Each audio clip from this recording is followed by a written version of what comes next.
Hi guys, welcome to my mini vlog. నిన్నైతే ఒక video post చేశాను కదండి, నన్ను ఓవర్ యాక్టింగ్ చేస్తున్నారని చెప్పి అన్నారని.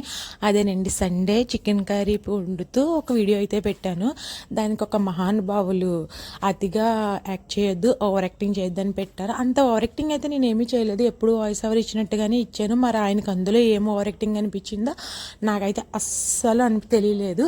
అందుకని ఆయనకి రిప్లై ఇస్తూ ఒక వీడియో అయితే చేశాను. మీరు నేను ఏదో కావాలని చెప్తున్నాను అనుకుంటే ఒకసారి సండే పోస్ట్ చేసిన చికెన్ ఫ్రై కిందనే ఉంటుంది ఆ వీడియో, దానికి రిప్లై కూడా ఇచ్చాను నేనైతే మాత్రం.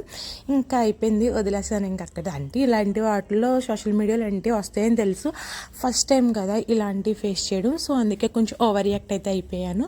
ఎగ్ కర్రీ అయితే వండుతున్నాను, ఇంట్లో కూరగాయలు ఏమీ లేవు. అండ్ క్విక్గా సింపుల్గా అయిపోయేది ఏమైనా ఉందంటే ఎగ్ కర్రీ కాబట్టి కొంచెం టమాటా వేసి దగ్గరకు వండేసాను. యాక్చువల్గా పులుపు వేద్దాం అనుకున్నాను, మా ఆయనకి పులుపు అంటే అస్సలు ఇష్టం ఉండదు. అందుకని చెప్పి ఆయన కోసం అని చెప్పి నేను పులుపు స్కిప్ చేసేసాను. నా కోసం మరి పులుపు ఉండాలని చెప్పాను కదా, అందులో కొంచెం మాగే పచ్చడి వేసుకొని తిందామని చెప్పి పచ్చడి బాటిల్ పట్టుకొని తిరుగుతున్నాను. ఈ పచ్చడి తినడం కూడా ఆయనకు అసలు ఇష్టం ఉండదు. వేడి చేసేసి మళ్ళీ నేను ఆయన్నే ఇబ్బంది పడతాను, కొబ్బరి నీళ్ళు తీసుకురా అని చెప్పి అంటానని తినొద్దని చెప్తున్నారు. వీడియో నచ్చినట్లయితే సబ్స్క్రైబ్.